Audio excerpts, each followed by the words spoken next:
Welcome to WorkWoman. It is an exciting day because I have my first guest of 2022 and my first guest ever on the Forbes 30 under 30 list. This is Apolonia Rockwell, and she is going to drop some serious bombs. I know this because I have pretty much watched every one of her YouTube videos. I have fully stalked her. You guys are in for a treat today on this WorkWoman podcast episode. Apolonia, it is awesome to have you on the show. Oh my gosh, yes, I'm so excited to be here. Talking offline, I think we have so much in common already. And so yeah, super excited to be here. What got you to be a small business owner to begin with? Like what was your inspiration? Oh my goodness. Well, I had been fascinated with oil and gas, the industry. My dad was in this industry. Um, you know, Taking it even before then is the first funeral that I ever went to was my dad's best friend and who died on a drilling rig here in Colorado. And his son was in the third grade with me at the time. And our dads were like the coolest guys ever. I mean, they worked in the oil and gas industry, but like they would come to do like field trips with us, and they had like mullets and cut off shirts and their jeans tucked in their boots, and they were just the So coolest rock cool. stars. They were the cool rock stars. And I'll just never forget that. And I wish I could pull up this picture or find it from my third grade yearbook. And yeah, I'll just never forget, my dad told me that Marty had passed away, had on the job. And it just struck me that like my dad, who I think is my superhero, like the rock star of my life, that he could go home and he could go to work and not come home. That I didn't even know that that was the deal. Like, okay, so people are dying at work. I just didn't understand that. So I was always really interested in what my dad did in the industry. I was interested in why people hated safety.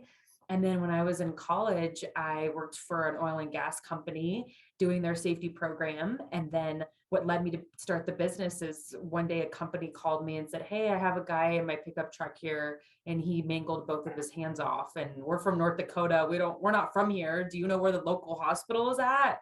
And I was like, yeah. So I helped them with their accident investigation. And that's how True Safety was born, is Wow. because I just started consulting and helping small businesses build their safety programs because people had no idea what they were doing. So yeah, it's kind of wild. It's been wild ever since then, actually. I'm sure like building a business to begin with. Oh, there's the I think, and just for the listeners, we are having a tiny Wi-Fi malfunction issues. I will stop it if it gets too terrible, but this might be a fun conversation where we accidentally interrupt each other. But no worries, we're gonna keep pushing on. So when it comes to like that's just the wildest story, but I love that you started this business out of something that was something very personal to you, but also it's like the personal story of the third grade experience, and then also this event happening in college. You're like, yeah, I can help. What gave you in that moment like the confidence to say, I see a problem, and me, Apollonia, I can be the person that can help provide a solution? I was working for in the safety department for this oil and gas company at the time. So I'm in college, and I had taken their program already to the next level. And the reason I felt confident in doing that was through a ton of trial and error. I mean, I knew that safety could be done differently, and I just didn't know what that looked like. But I just worked at it, and I realized that safety was about people. I mean, you could just imagine truck drivers. I had a truck driving department. I had a welding shop. I had a roustabout crew, which is guys out in the field. So I had all these guys, and I'm like, how am I going to convince these guys that safety is cool, that like safety is the way to go? And I I did it the wrong way. And then I just started to figure out like safety is about people. And if you learn about their stories and the reason why people do what they do, and if you're curious enough to ask them questions, then you could really make an impact if it's their idea. You can make an impact if these people actually feel and believe that you care about them. So after working at this company and evolving their safety program, then that gave me the confidence that when this company called and had this accident, I just had the confidence at that time that I would be able to help them just because I was doing it already at my job. Can you tell me some of the wrong ways? As soon as you said, I tried to make safety cool and it wasn't working, and like the trial and error, what were some of the errors that you originally made that you're now thinking, oh, if I only would have known that then, I would have just sped up the time to have been successful just a little bit sooner? Not that it took a very long time, but just to get that earlier experience. Well, you might be able to relate to this. I'm not sure, but it's fun talking to a girl actually about this. Is I'll never forget that job. I did my first safety meeting. So again, I have truck drivers, welders, the guys in the field, experienced, not experienced, but everyone's like a master at their trade, right? So I'm up there in front of the room doing a safety meeting. And I'll never forget my boss. I did the safety meeting, and my boss was like this big, tough, rough, tough guy. He brings me back and he's like, Apolonia, how did you think you did on that safety meeting? I was like, well, I think I knocked it out of the park. I think I did great. And he said, okay. He said, why don't you record yourself doing the next safety meeting? And then you'll know exactly what not to do moving forward. Because it was so fucking bad, is what he told me. No And I was way. like, oh, okay. Record myself so I can do the exact opposite. Okay, yeah, no problem. But Oh my I mean, I gosh. laugh about it now, but I mean, my boss was tough on me, but it was the best thing for me. And some of the things that I did, the trial and error piece is I would in my profession, we're safety, right? So I'm trying to take companies and get them in OSHA compliance. Well, that takes people. And I was talking at the crowd, I was talking at the company. I would have my regulations and I would, spew and try to see what stuck. And what I realized was like, I'm never going to be the subject matter expert welder or truck driver. So Yep. what I needed to do to be more effective, like I was never going to have 20 years experience in the field. So I'm not going to have this like, field experience like these guys would. So what do I need to do? And I realized that I just needed to group everybody up. I needed to break everybody up and start getting their feedback and be open that they would be able to teach me something versus me teaching them something. And so I would group everybody up and say, okay, like, all right, what incidents did we have last year at this time? And so that way the veterans of the company could teach the newcomers. And, it would be, I just realized it was my job to facilitate conversation. I didn't need to be like the subject matter expert. I just needed to get the guys to talk.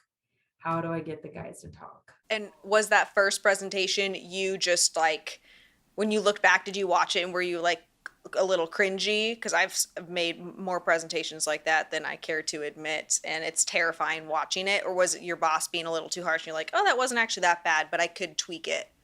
No, he was completely right. I Oh mean, gosh. he was super right. I was teaching about first aid versus asking, this is what I found to be the most effective versus asking the guys, hey, what first aid incidents has this company experienced? Hey, has anybody been on the job site where somebody's been injured and there's been blood? Like, let's talk about it. What did you do? What was the emergency response plan? What incidents did we have last year and how could we prevent that from happening again? And when it's their idea and when they're Totally. in group sessions and they're like, oh yeah, well, Johnny fell off a ladder last year, this is what we could have done to prevent it, versus me coming up with all the solutions. and me, telling the team what to do. So So yeah. smart. My dad always told me growing up, people tend to support the ideas they create. So, how do you create an environment where people are creating ideas and then they support it instead of you pushing them towards those solutions? That exact your dad is so spot on. I mean, like from exactly what he said, for an example, I was having a really hard time with the guys wearing their PPE in the shop. Like I would have them, like it was like a really hard time to have them wear the appropriate face shield and safety glasses. And so one day I just talked to one of the guys, one of like the leaders in the shop, kind of like the guy that led the pack, even though he didn't have the title. He was like the influencer. He was like really important. And I was like, hey, help me out. Like, how do I get these guys to wear their safety glasses in the shop? Like, when I say it, they don't really wear them. Like, what can I do? And he was like, well, Apolonia, like the face shields that we have, like they don't, like they suck. My old company, we had this brand. And I was like, oh, okay. If I got the budget approved and we got the face shields that you liked, would you help me get these guys to wear them? And he was like, yeah, absolutely. So then I went to the boss, we got the face shields all approved.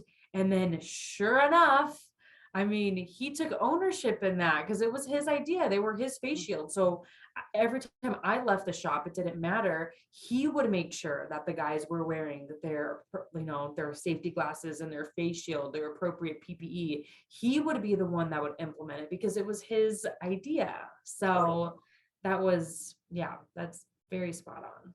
How did you, or did you have issues with overcoming a lack of confidence, or did you always feel like you just knew what you were doing and there was this easy cadence for you? I'm just like, I can't imagine how you've overcome all of this over the last decade.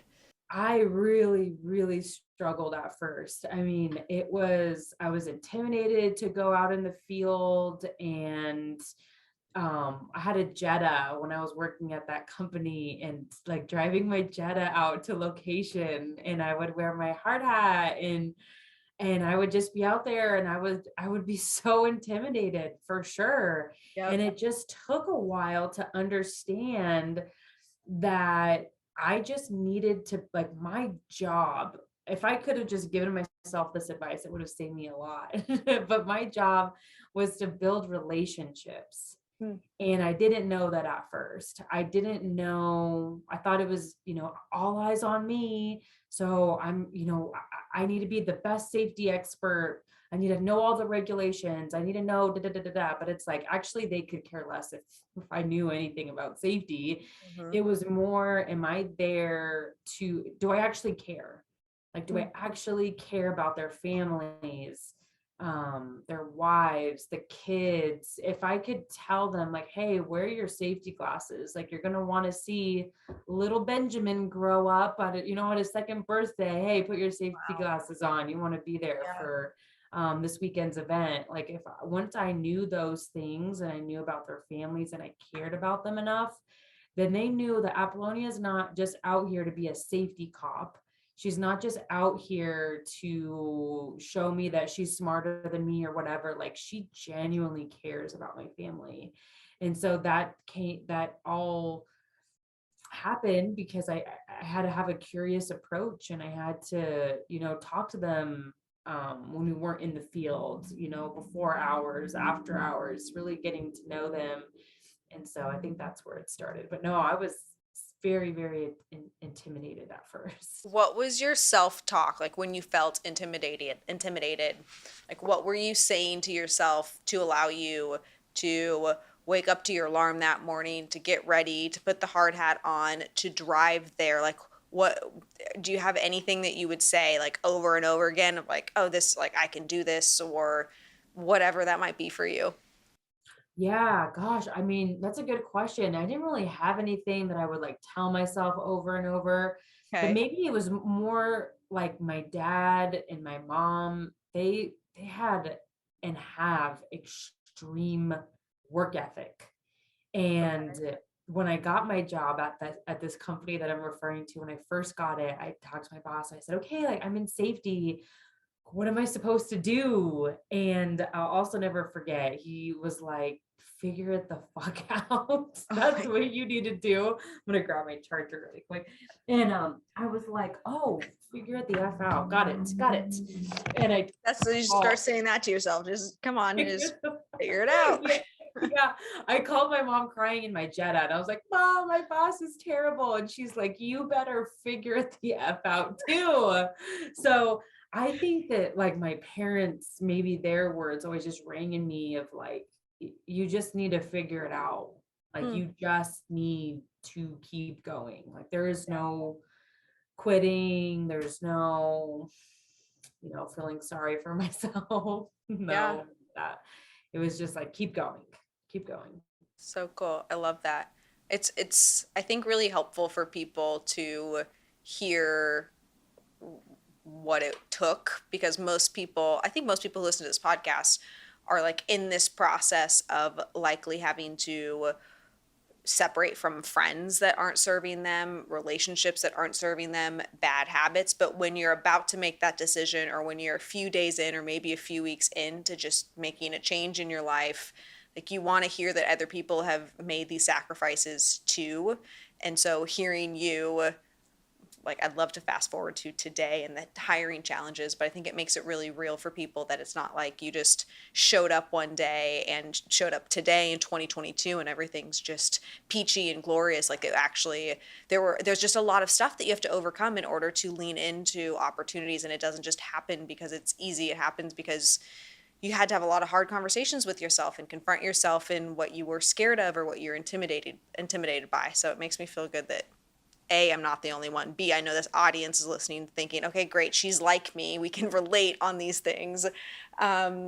So to fast forward to today, can you tell us a little bit about what your business does, how many team members you have, and why you love doing what you do? Oh my gosh, yes. So we're out of Greeley, Colorado. And True Safety, we pretty much help companies get an OSHA compliance. We do that through safety training and we do that through safety consulting. And on the training side, we do that now post COVID, we do that all types of ways. We have virtual training, online training, on demand, and in person still too. So we have 12 full-time team members and still climbing our way back up to pre-COVID numbers. We're almost had 20 team members full-time. And we are, it's crazy. We still serve primarily construction and oil and gas companies. We work with manufacturing and trucking businesses as well, but it's a whirlwind. I mean, it's crazy every single day, but we do a lot of training right now, a lot of classes. So for an example, listeners, we do like fall protection, heavy equipment classes, confined space classes, HAZWOPER, first aid CPR AED, for any oil and gas listeners, Safe Lands. So we do a lot of training and a lot of on-site stuff. And so you've started this business, you have 12 team members, you had 20. Walk me through your best hiring experience and maybe your worst hiring experience. Best hiring experience. Um, I would say most recently we really honed in on like our core values, not the core values that you kind of throw up on the board and nobody really knows what those are. But Yeah. I took the time to really reflect on like who I'm made at, like what makes me, because that makes the business, and who are we trying to, what are these core fundamentals. And so recently we've been hiring based off of those, as best as we can. It's never perfect, but asking questions like, how do you like, ownership is a big deal for me. Like I take 100% ownership of everything in my life, I love that. always, and so just kind of asking more around those questions. So that's been good hiring experience. It's not just the candid like box questions. So that's been fun. And then the worst hiring experience, I mean, geez, it goes as far as hiring somebody and then they don't like work out the next day, like the very following day afterwards. I've had that. I've had the person that, yeah, like is onboarded and we send them through a bunch of training and then they dip out, they peace out. That was great. It's like we're 7 grand in the hole with somebody. That was fantastic. So fun. Yeah, it's been sometimes it doesn't work out, but Totally. yeah. Just recently had somebody that we brought on for one of the businesses, and our recruiter had conversations with this individual all the way up into the Sunday before. That's kind of our standard protocol, is we call them the day before to ensure that they understand parking and what to do on their first day, so there just isn't any confusion. And the next day just literally didn't show up. There was no phone call, there was no email. I mean, I'm like, still to this day, I'm worried about, is this person still alive? Like, the interview was so amazing. Yeah, it's like, what happened? And you just don't know. It's just part of the process. I like that you're just like, I just roll with it because you've experienced enough to where things just don't necessarily shock you any longer. Nothing shocks me anymore. Like nothing. It's you know what, yeah, off topic conversation, or offline conversation I'll have with you after this. So Got it. yeah. Totally.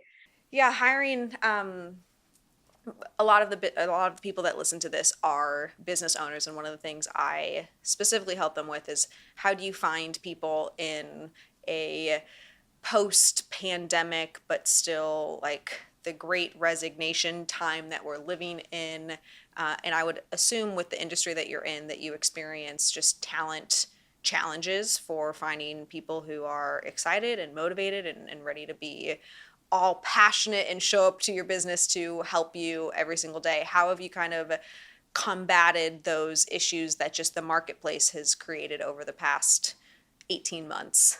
Honestly, to keep it real, to keep it 100% real, some of the things that we're doing today is, um we are recently, for an example, hiring for a safety position that's checks all the boxes with these qualifications, and we're just not finding this person that has the right culture fit.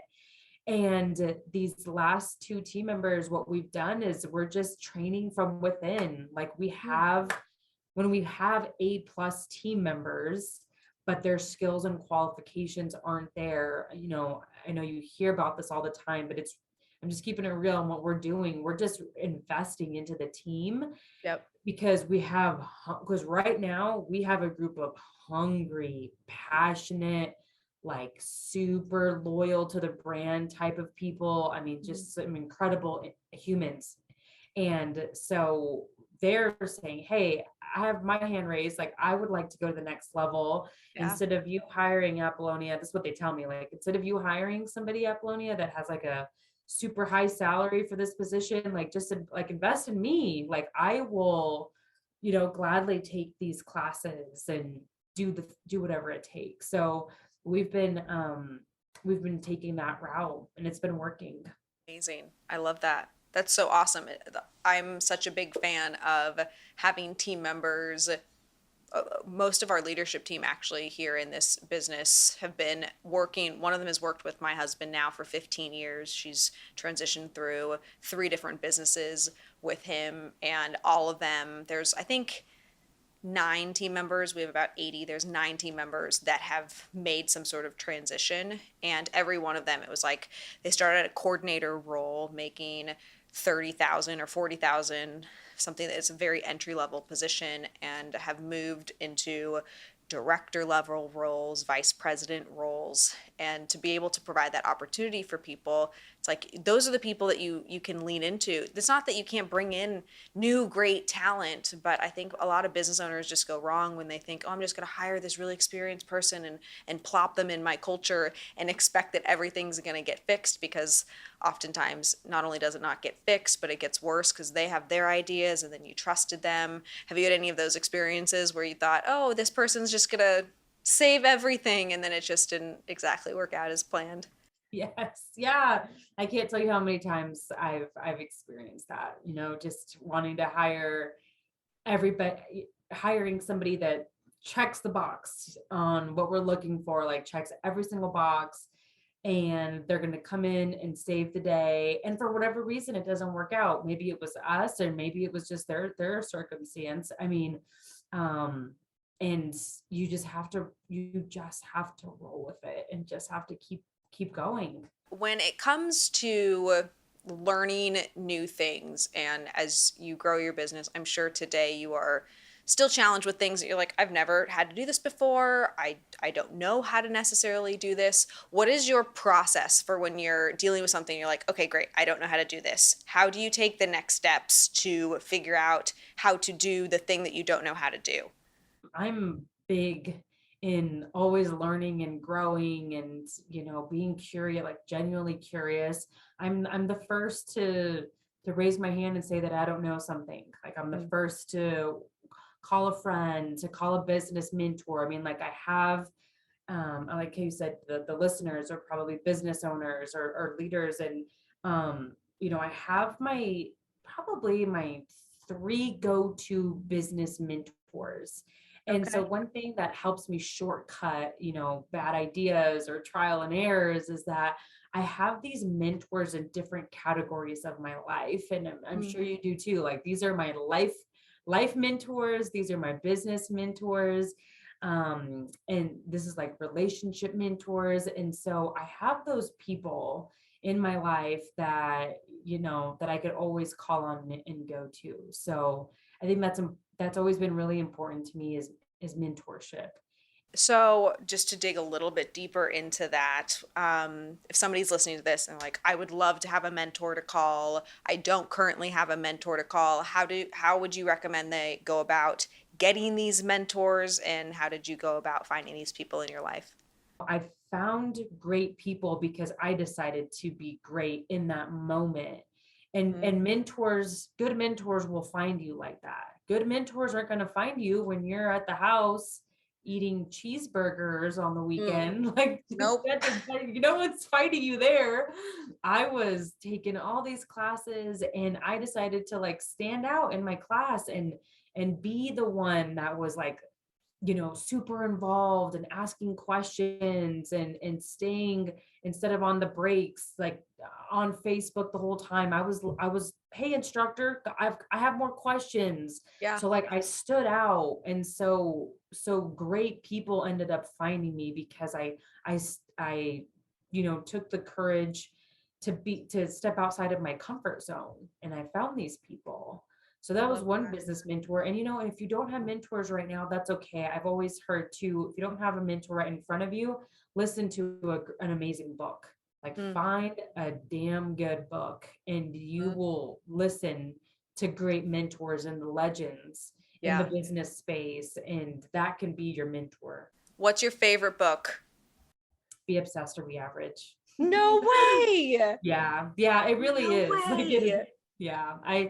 When I've gone through my podcast that I've listened to and I'm up to date on all of them and I just Yeah. need something to listen to, I need like noise in the background, I will definitely listen to Be Obsessed or Be Out. How crazy. I didn't even know. So, just for the listeners, I mean, the listeners know I talk about Grant often. And obviously with Cardone Ventures, the business that I'm in day to day has his last name. So I didn't know that she knew who Grant was. Apparently, she went to the first two growth cons, which, if you know my story, I went to the third growth con. So I feel like we just missed each other. But luckily, fate has a funny way of connecting people. That is so cool. Be Obsessed or Be Average is one of my favorites. I started with Sell or Be Sold.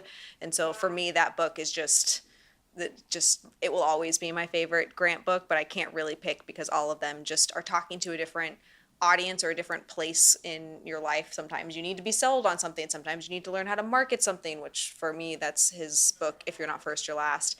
Anyway, that's so crazy. That makes me so happy that you're a Grant fan. Yes, all the way. Yeah, people thought I was nuts, like going out to that Miami conference, and it changed the direction of the business. I must say, it was super eye opening. But Is amazing. Okay, well that makes me so happy. Honestly, probably just made my day. So I have a few other questions. You're a female in business. This is a podcast called WorkWoman, although a lot of my listeners are men, but there's a commonality between people who just want to either grow in their career or are business owners. What are some of the challenges that you have faced that you think are different and unique to you as a female instead of just being you as a business owner? I try to dissect this a lot, and I try to think to myself, is this a female thing or is this an Apollonia thing? Yeah. And I think maybe I don't know if I want to put a gender on it just because I'm sure a lot of people experience this, but I'll just speak from the heart and for what's true to me. Yeah. Um, One, I have a really hard time, I'm transparent. My leadership team knows this all about me, is that I have a hard time keeping people accountable. Like I Okay. have a hard time having the tough conversations, firing somebody. I mean, even getting to that point, it's just terrible. Yep. But I do, but I don't really know if that's female. I think that might just be like a human thing. Like some people don't like tough conversations. Totally. Um, that's been always really challenging for me and has gotten myself into huge pickles, and I have no one to blame but myself because tough conversations are healthy to have, and I'm well aware of that, but for whatever reason I just have a hard time um telling somebody when they're messing up. So Okay. there's that. And then something that I don't know is really gender specific, but something that's just like a leadership challenge is retaining top talent right now.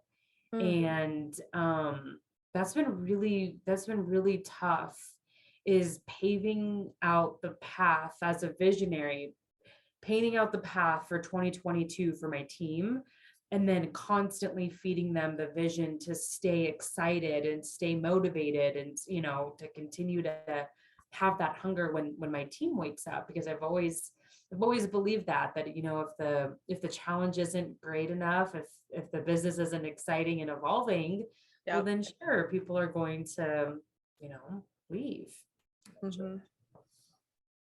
So that's been tough. I think just retaining top talent and keeping that excitement alive within the organization has been challenging. Do you think that being a woman in business amplifies the challenge that those two things pose to any business owner? I really like how you worded that.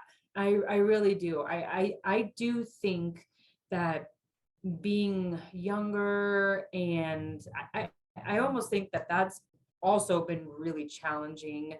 And it could, to be honest with you, it could just be my own self-doubt sometimes, but Mhm. I often I will think that I'm like, well, of course they're not like listening to me, or they're not going to respect this decision, or are they going to take me seriously, Yeah. or am I taken as serious as somebody that's twice my age? Yeah. It's just like self-doubt that I have in my head. Why would somebody want to come here, like work here, when there's like a young, like 20-some-year-old running the business, and why wouldn't they want to work for somebody else? So I think I do have those self-doubts sometimes. For sure. um so yeah, definitely. I've thought all of those exact same things before. And I like how you started it by saying, I really resonate with the way that you started just the whole thing about like, you ask yourself, is this a gender thing or is this just a me thing? And I even think, not that being normal, like I don't, whatever normal is, but I feel like that is in conversations that I've had with other female leaders. It is kind of normal to not know what that is because so many people talk about the differences between female leadership and of course there are differences. Like we don't live in a world, I don't believe, my perspective is that we don't live in a world where it's not the same, because it isn't the same. It's very different. The set of challenges, it doesn't make it, I'm not gonna say it's harder or worse, or make it, be something that it's not like I have a chip on my shoulder, but they're very different set of challenges.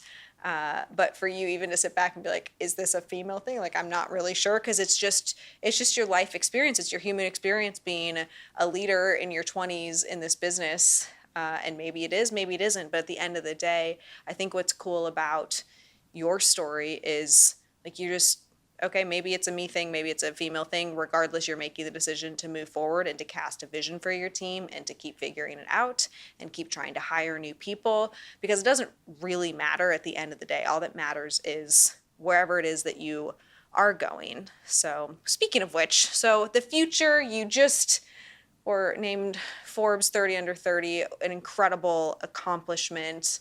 Do you have a clear path for what you want the next 5 to 10 years to look like in your business and your personal life? Yeah, I think that AR and VR is something that I'm really, really excited about in the training Okay. space, because safety is it's so real to me, safe. My husband's in the oil and gas industry. My dad was in the industry.